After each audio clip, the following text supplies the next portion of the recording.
Theirs was an unlikely love affair that spanned the oceans. He was a handsome, hard-working man from the Caribbean, making his way in America. He made himself comfortable wherever he was. Fun guy. He had love for people. She was a vivacious single mom, determined to build a better life for her and her son. She was an articulate, bright, church-going woman. I would call them the ideal family, working hard and trying to live a good life. But a brutal murder in a quaint seaside town cut short their dream life. He was found with yellow rope around his waist, around his feet and ankles. He had a plastic bag over his head. The search for the killer would lead police across state lines and through a sordid maze of lust, greed, and the ultimate form of betrayal. The very first phone call that I listened to happened to be them talking about having sex. The love that I feel for you, but I was you. Honestly and truly mean it. Like something that you would see in a movie. Pretty shocking.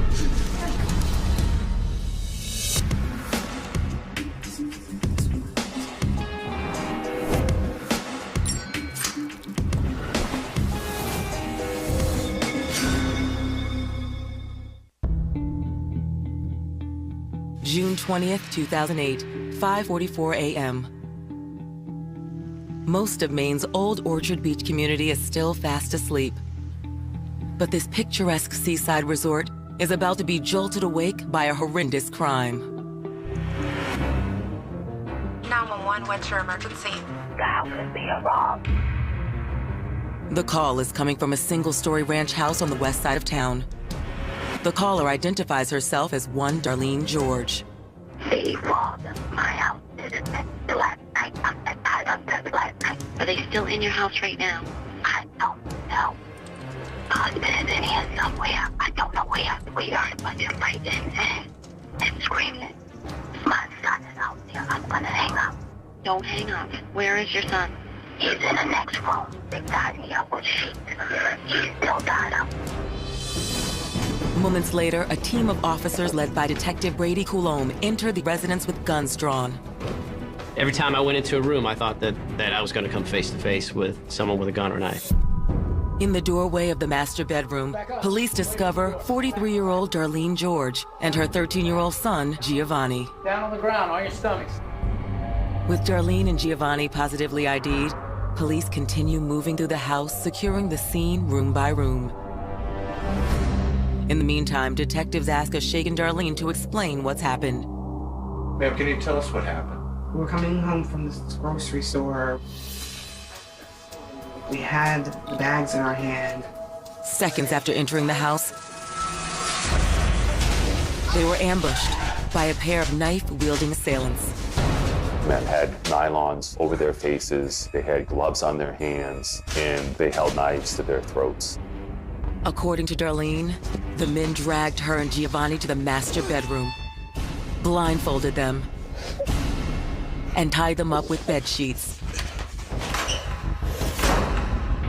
Darlene and her son can only listen as the attackers ransacked her home. Moments later, Darlene's husband Winston arrived home from work and walked in on the assailants. What are you doing in my house? What followed was the sound of a savage beating. According to Darlene, that's when she and her son heard Winston's voice for the last time. He heard his stepfather's last prayers that night. It's heartbreaking. He's never going to forget it, and it's going to affect him for years to come. It's very sad. For the next several hours, Darlene struggled to untie herself. Around daybreak, she finally broke free, quietly made her way to the phone, and called 911. 911, what's your emergency? The house is being robbed. It's a chilling story. But what happened to Darlene's husband? Is your husband here now? I don't know. We didn't leave the room. I called, you guys came, and we stayed. I've been in this room since then. But in searching the basement, officers make a grim discovery. The person was laying on the floor, had a rope tied around his neck, down around his hands, which was then wrapped around the waist. And then that rope went down to his feet. Yeah, he's gone. Go ahead and call it in. The body is that of Darlene's husband, Winston George. He was found hogtied with a rum bottle in his mouth and a plastic bag over his head. It was a pretty gruesome picture. Detectives informed Darlene of the tragic news. Ma'am, we found your husband. He's in the basement. She put her hands up to her face and then put her face down towards her lap. And she sounded like she was crying. That's when Darlene says something that makes an already gut-wrenching scenario even more tragic. Today was his birthday. He just turned 45. Born in 1962, Winston George grew up in the island nation of Trinidad and Tobago, near the northern edge of South America. One of 5 children, Winston's early years were spent in a loving but poverty-stricken world, playing on the shoreline, quietly dreaming of a better life. What he wanted in life, it was there with him as a child growing up. He was quiet as he always was. He had a lot of potential in him that he wanted to achieve something. Winston grew up in Trinidad, and he was always an ambitious person, but he saw more opportunities for him in America. A failed marriage to an American traveler brought Winston to the Big Apple in 1983. All alone in a foreign country, Winston worked as a mechanic, still hoping he'd find someone to share his life with. When you work a lot of hours and you dedicate most of your time to your job, then that leaves very little time for dating. While attending a party in Brooklyn, Winston meets a vivacious and voluptuous young woman named Darlene Williams. It's nice to meet you finally. The chemistry between the two was electric. How long have you been here? I've been here about 4 months. Darlene was instantly attracted to Winston. There was sort of a chemical reaction when those two saw each other for the first time, sort of like love at first sight. I like your hair. Thank you. Like Winston, Darlene was recently divorced. And like Winston, Darlene pulled herself up by her bootstraps to become a financial success. In addition to a well-paying job at a customer service call center, Darlene had made several lucrative investments in real estate. Darlene was very much trying to live the American dream. And when she meets Winston George, they seem to click. Caribbean, West Indian men can be very charismatic. They're very debonair. And so they have this appeal that makes women want to know more about them. How have I not seen you these 4 months I've been here? The sparks were flying, but Darlene warned Winston that even if they got serious, he'd always be the third most important man in her life, after the good Lord Jesus and her baby boy, Giovanni. Darlene was involved with church. She loved her son. She was very proud of him. Soon after, Darlene and Winston went on their first official date. You look great. Thank you. And were inseparable from then on. They seemed to be a very good match right from the beginning of the relationship. Hey, who is this? This is Giovanni. Giovanni. Hey. Nice to meet you. Not only was Winston head over heels for Darlene, he quickly bonded with her son. Is it okay if I come in? Yeah, come on. You guess. You give him a father figure, teach him right from wrong, show him anything that a father will do with a son. In 2002, Darlene and Winston tied the knot.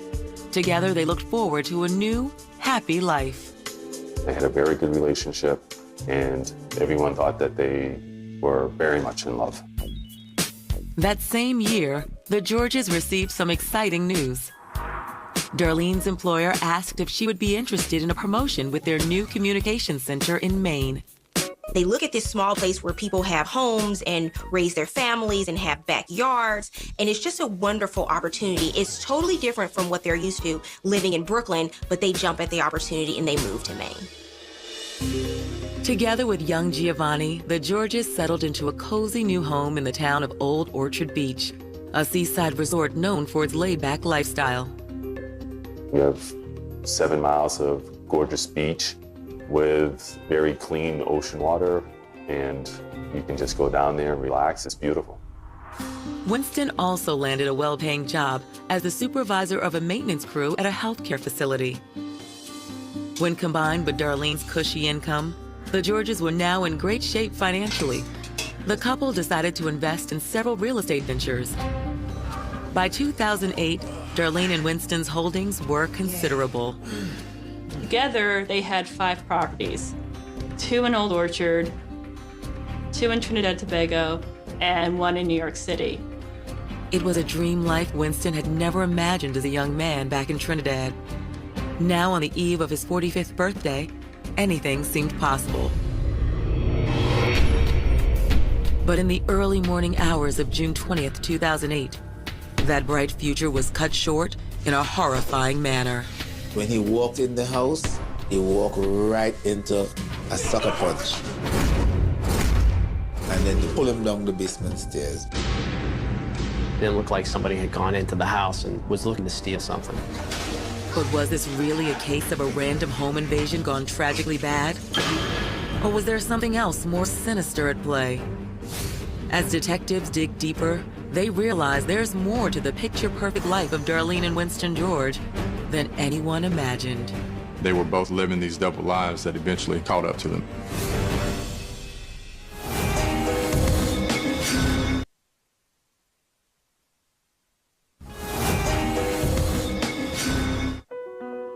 With great jobs, a son they cherished, a sizable investment portfolio, and a dream life on the coast of Maine, Winston and Darlene George seemed to have it all.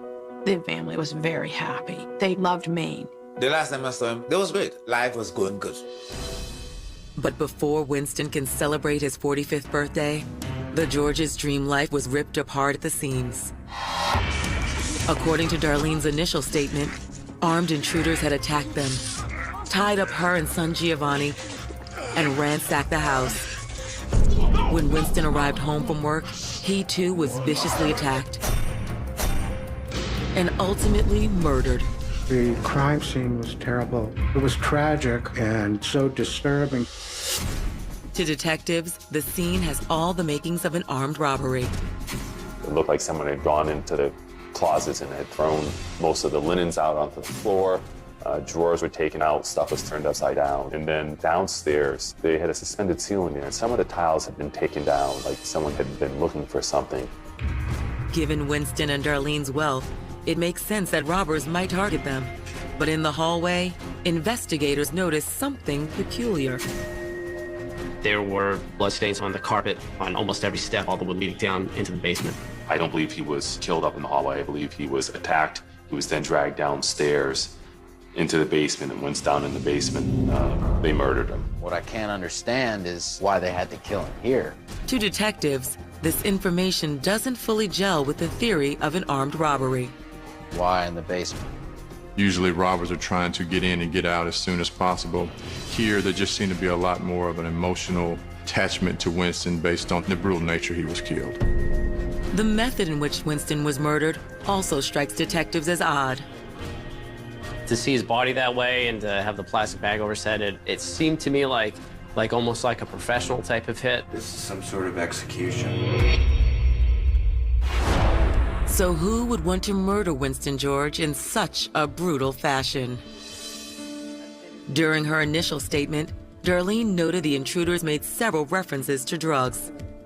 Investigators wonder, is there a chance Winston was caught up in some sort of drug deal gone bad? Is he involved with anything? Drugs? Nothing. No. We don't do drugs. Can I ask our friends and family? Somehow Winston had been involved in drugs and this was some kind of robbery gone bad. But that doesn't really make sense to Winston's family because people who know him know that he was never involved in drugs. He's not a person who will deal with people with money and drugs. He never smoked weed, he never do all this thing. Is it possible that Winston wasn't the intended target of the hit and that drug dealers had inadvertently targeted the wrong home? Detectives aren't sure. If the perpetrators were trying to find drugs or drug money, they hadn't done a very good job. As you walk through the scene, the kitchen was pretty much intact. Why wouldn't you go through the kitchen if you're looking for drugs and money? They didn't do a very thorough search. So it just didn't make sense. Unclear on the motive, detectives asked Darlene to describe the intruders. Darlene claims they were both wearing nylon masks, which prevented her from seeing their faces. But she did get a good look at them otherwise. but it was two of them. One was kind of tall, muscular build. Darlene gives a description of the two intruders. She said that they were both male. One was wearing a football jersey with 3/4-inch sleeves, and the other was wearing a dark blue polo shirt. But as she's speaking to police, Darlene notices that her husband's car, a black SUV, is missing. Within hours, detectives alert the local media and dispatch issues an all-points bulletin for two men matching Darlene's description, driving a black SUV. The APB works. A few hours later, a patrol officer spots the vehicle in the parking lot of a local restaurant. Then an off-duty taxi driver watching a news report calls police with a game-changing tip. The cab driver remembered that she had been called somewhere around 7:20 in the morning to pick up two gentlemen at the Captain's Galley restaurant for a ride to the Portland Transportation Center in Portland. Police swarm the Portland Transportation Center but find no sign of the suspects. But they do obtain a manifest of passengers' names and secure a copy of the bus station surveillance video. There, boarding a bus bound for New York, are two men who match Darlene's description to a T. It set off a lot of red flags. The bells started ringing quite quickly. But as police begin to close in on the suspects, a shocking revelation will come to light. It seems Winston George had been keeping a tawdry secret from his wife, Darlene. A secret that may have cost him his life.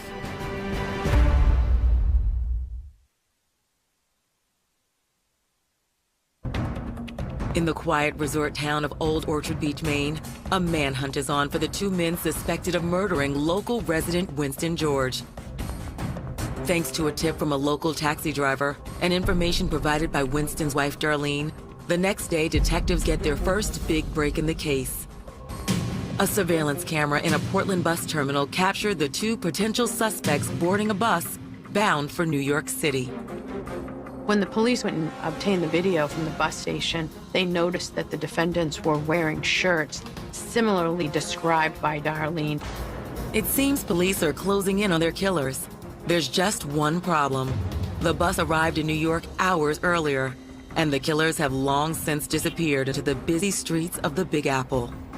There's a lot of people in New York, and so it'd be very hard. It's kind of like looking for a needle in a haystack to find these two killers. Just as their leads seem to be drying up, investigators receive a call from a coworker of Winston's, a woman named Amy Casey. She was extremely, extremely upset. She couldn't stop crying. You could hear her sniffling every time she talked. You could tell that she really, really cared for Winston. Speaking with Amy, detectives learned she and Winston were close friends. Perhaps too close. I'm married and he's married, but he stays and hangs out with me. He does that every night. We love each other. Amy Casey contacted the police and told them Winston George was planning on leaving his wife, which completely shocked the police because they thought from the outside looking in that Winston George and Darlene had a perfect marriage. Amy and Winston, I think they fell in love, but they were having to sort of sneak to be together. But according to Amy, all the sneaking around was worth it. She and Winston were making plans to be together forever. This revelation prompts police to consider another take on the case. That a jealous Darlene murdered her husband after learning of his alleged affair. The following afternoon, investigators questioned Darlene once again. He ever have an affair? No. But during the interview, Darlene seems genuinely shocked by her husband's supposed relationship with Amy Casey and is emphatic that Winston would never cheat on her. Darlene tells the police that they had a great relationship. She didn't suspect that he was having an affair and that they had a wonderful marriage. Darlene's demeanor not only suggests she was genuinely unaware of Winston's alleged affair, it all but eliminates the jealous wife motive. It could have been Darlene. With the information that we had, it just made me think that it just didn't make sense. Investigators turn their attention back to the two suspects in the surveillance video. They know the mystery men disembarked in New York. They also know that Darlene and Winston have loads of connections there, both business and personal. Could the city hold the key to solving the murder? Looking into the George's known associates in New York City, one name immediately jumps out to detectives: Jeffrey Williams. Darlene's brother, Jeffrey, prior to the homicide, had spent 22 of the last 25 years in prison, the last one being for attempted murder on a New York City police officer. And he had only been out of prison 6 months prior to this homicide.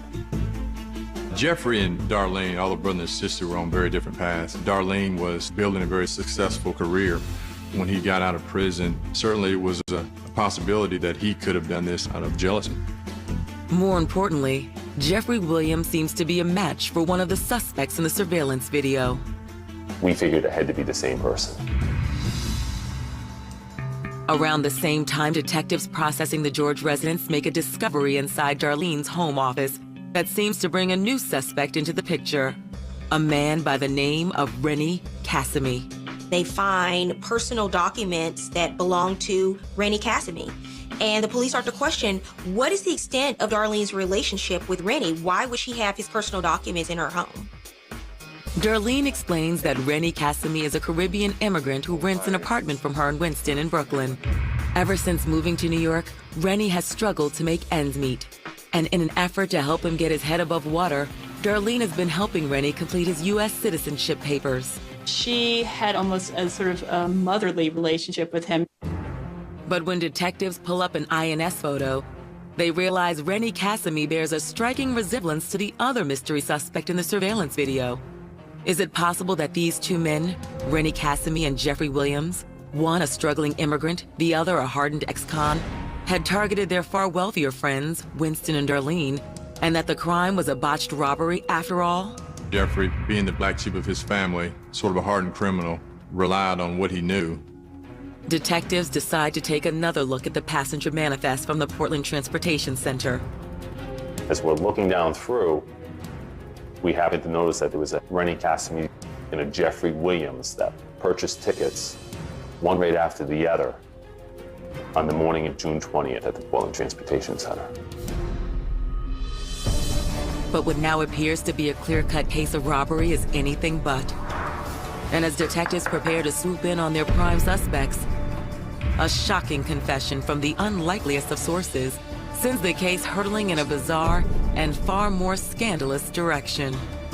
Love that I feel for you, but I was you. Honestly and truly mean it.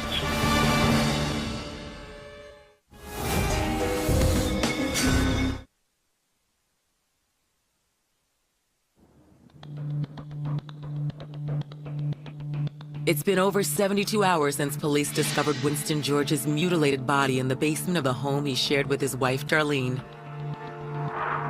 After investigating bogus drug leads and allegations of affairs, police are circling around two suspects: a struggling immigrant named Rennie Cassimy and Darlene's brother, Jeffrey Williams, an ex-con with a history of violence. Certainly Rennie and Jeffrey both were sort of down on their luck and needed some help. They both knew that Winston and Darlene were doing very well. They certainly had a real motivation to try and come up with some type of scheme. Desperate for answers, investigators turn their attention back to the bus station records and surveillance footage. When police were able to review the footage from the bus stop, they saw that those two gentlemen were wearing the same polo-style shirt and jersey that Darlene identified the attackers to be wearing. On June 24th, 2008, 4 days after the murder of Winston George, arrest warrants are issued for both suspects. The next day, investigators swarm Rennie Cassimy's apartment in Brooklyn. About 5:30 in the morning, he was apprehended as he was trying to make an escape. With Rennie Cassimy in custody, police turn their attention to Darlene's brother, Jeffrey Williams. But finding Jeffrey proves to be a trickier proposition. The investigators were combing through the streets of New York. They went to Jeffrey's apartment. He no longer lived there, and they were not able to find him. On July 1st, the manhunt ends in an unlikely fashion. Accompanied by a lawyer, Jeffrey Williams enters a police station, East Meadow, New York. He's immediately arrested, but Jeffrey claims he's innocent of any crime. I just want you to know I had nothing to do with that guy. What guy? When Rennie and Jeffrey are brought into custody and they're questioned, they're not releasing anything. They're not telling any details. They are completely denying their involvement in the murder. You just got out of jail, right? What they got to do with it? But cell phone records obtained by police place both Williams and Cassimy in Maine. They said they weren't in Maine, but their cell phone were pinging off towers that showed that they traveled from New York to Maine in the hours before the homicide. And not only that, it showed they were traveling together. The circumstantial evidence is overwhelming, but investigators are still having trouble with the robbery motive. Jeffrey and Rennie knew enough about Winston and Darlene's day-to-day routine to pull off a robbery without resorting to murder. The motive is really hard to pinpoint down. It was definitely not the average homicide. In an effort to unravel the mystery, detectives circled back to one of the crime's sole eyewitnesses, Darlene's son, Giovanni. All right, Giovanni, we're in the bedroom now. Can you tell me what happened? And take your time. They asked Giovanni to walk them through the night of the murder one more time. Well, we got dragged in by people that killed my father, and they tied us up with sheets. In doing so, they uncover a surprising new piece of evidence. Told my mom I could have got out, but she said no, just stay. Cops aren't sure what to make of this information. By telling Giovanni not to untie himself, was Darlene trying to protect her only child from a pair of violent intruders? Or was she keeping Giovanni at bay so the murder plot she was in on could be carried to fruition? Detectives moved swiftly to put Darlene George back under the microscope. In examining Darlene's financial records, they discovered that Darlene stood to accrue even more wealth should an untimely death befall her husband. We had combed through her financial records and happened to notice Winston had an insurance policy that would pay her somewhere over $172,000. But Darlene's records reveal more than just a financial motive. The police found out that Darlene had taken a trip to Trinidad for a jazz festival a month and a half before Winston was murdered. But Darlene's traveling companion on the trip wasn't her husband. It was none other than one Rennie Cassimy. I can't imagine a woman that's in a committed relationship wanting to go on a vacation with any other man besides the person that she's in a relationship with. Speaking with Darlene's employers, investigators learned that all phone conversations at the service center she manages are recorded. And many of Darlene's outgoing calls are to Rennie Cassimy. The very first phone call that I listened to happened to be Darlene George talking with Rennie Cassimy and them talking about having sex while they were in Trinidad. So I immediately knew she was actually having an affair with Rennie Cassimy. In multiple calls, Darlene and Rennie can be heard discussing the steamy details of their affair. The love that I feel for you, but I was honestly and truly mean it. Their calls were certainly explicit, somewhat to say the least. Nowhere in any of the calls does Darlene or Rennie make mention of wanting to murder her husband. It could have been that maybe she wasn't involved, maybe she knew them and she didn't want to turn them in. We didn't have enough proof to prove that she was involved in the homicide. Darlene's personal cell phone records are far more telling. In fact, police discovered that the day before Winston's murder, Darlene and Rennie spoke to each other 10 times.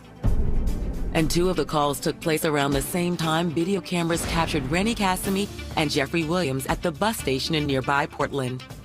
It would suggest she was calling them saying, look, I'm on my way over. We know she clocked out of work around 4:30. She was pinging off a tower not in the direction of Old Orchard Beach where she lived, but in the direction of the bus station. To investigators, it now appears that Darlene George might somehow be involved in her husband's murder, and the motive is either financial, sexual, or both. But before investigators can charge Darlene, yet another witness will come forward and fill in a jaw-dropping piece of the puzzle. The way it all played out was like something that you would see in a movie, kind of like a Hollywood type of scenario. It was pretty shocking.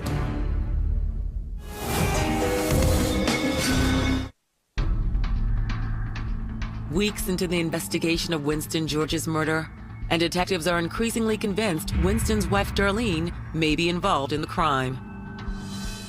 Between the cell phone records, illicit affairs and infidelities, and Winston's massive life insurance policy, investigators have plenty of circumstantial evidence linking Darlene to the murder. But without any physical evidence, charging her will be difficult. We thought Darlene George was involved, but we didn't have the evidence against her. However, there's plenty of evidence linking Darlene's brother, Jeffrey Williams, and her lover, Rennie Cassimy, to the crime. With the two men's trials fast approaching, investigators work in vain to connect Darlene to the crime. Then, more than a year after Winston's death, they finally catch the break they're looking for. Rennie makes a deal with the state and decides to testify against Darlene in exchange for less prison time. From the confines of the Cumberland County Jail in Portland, Rennie Cassimy begins to talk.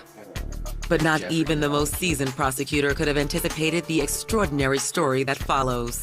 He told us everything about the fact that he had been having an affair with her for almost 14 years. This is a shocking revelation to the investigators. It is absolutely insane that Darlene and Rennie were able to pull this off and go 14 years having this affair with nobody having a clue. A 14-year affair suggests that Rennie and Darlene's desire to be together was the motive for Winston's murder. But Rennie explains love had nothing to do with it. Rennie describes himself and his relationship at the trial as if he's a self-proclaimed gigolo, because in exchange for sex with Darlene, she would give him things. She would help support him. She would pay rent, and he was living a pretty nice life in Brooklyn. For Rennie, Darlene was just another woman. He had a wife, numerous girlfriends, and several children, all by different mothers. Rennie lacked education, but he definitely wasn't lacking when it came to how to work the ladies and how to be a playboy. And according to Rennie, while Winston and Darlene's marriage may have looked like a fairy tale from the outside, over time it had evolved into little more than a business partnership with interests in real estate and child rearing. It's important to understand that Darlene and Winston's relationship had been deteriorating over the past few years. So Rennie would represent to her companionship. But when Winston fell in love with co-worker Amy Casey, he decided it was time to put an end to the marriage, with one condition. He had asked Darlene for a divorce. The only thing that he wanted from the divorce was the house.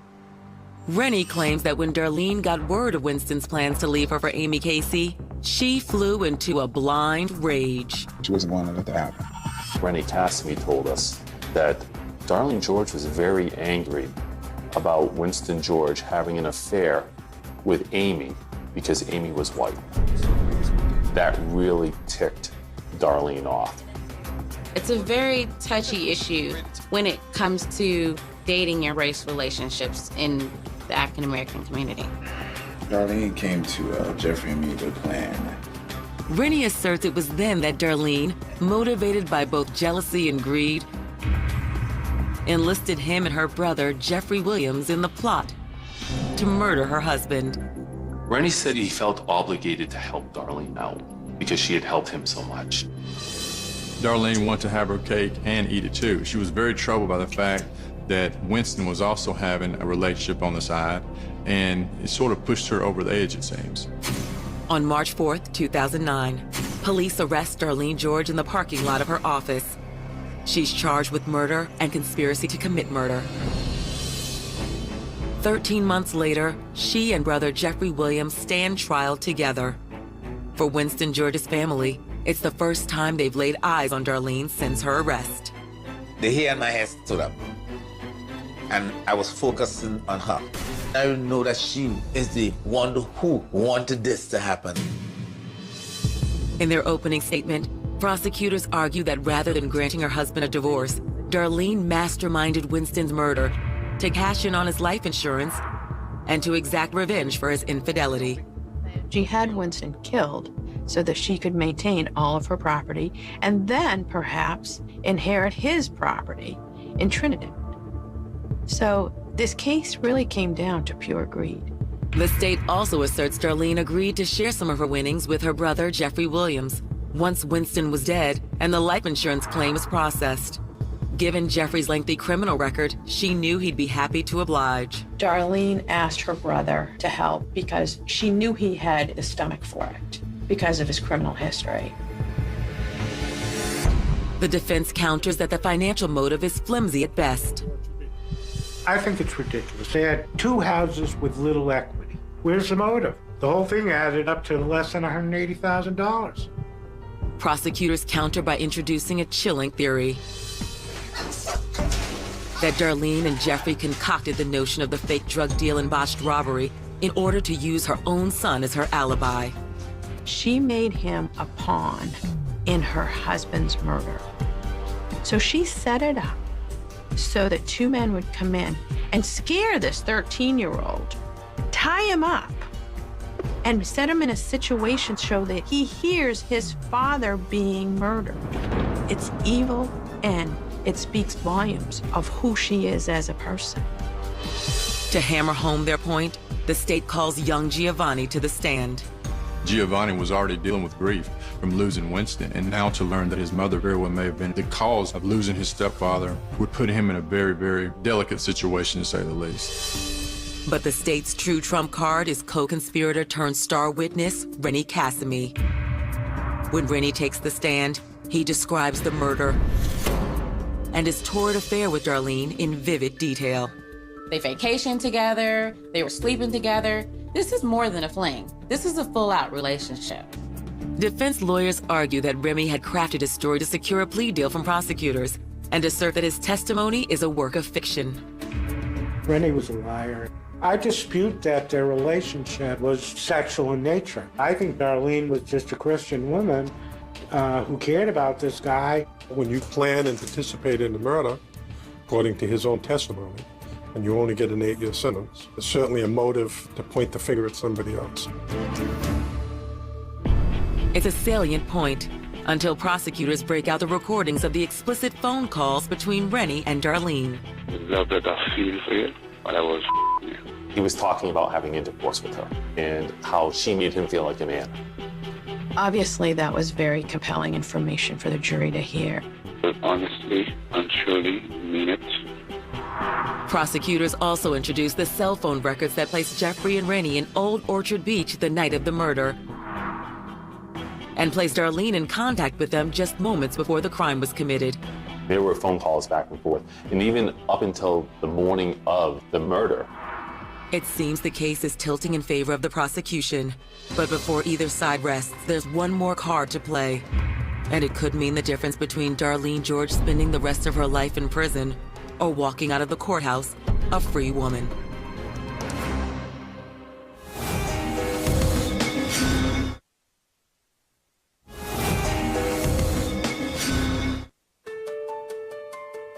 June 2009. Prosecutors in the state of Maine versus Darlene George and Jeffrey Williams have presented a mountain of circumstantial evidence, including cell phone records, Winston's life insurance policy, and phone calls that explicitly document Darlene and Rennie's alleged affair. But the defense has argued that the state's key witness, Darlene's Playboy lover, Rennie Cassimy, lied on the stand in exchange for a reduced sentence, and that Darlene's alleged financial motive is sketchy at best. Darlene had no reason to want her husband dead. But just before prosecutors rest their case, they introduce a shocking new piece of evidence: credit card receipts of purchases Darlene made just prior to the murder. We noticed a purchase at the Army Barracks store in Scarborough, and we found that a backpack was purchased along with a couple of ski masks. Prosecutors tell the jury that Darlene made these purchases for Rennie and Jeffrey to use during the crime. And if there was any doubt, video evidence from the Portland bus station would put that to rest.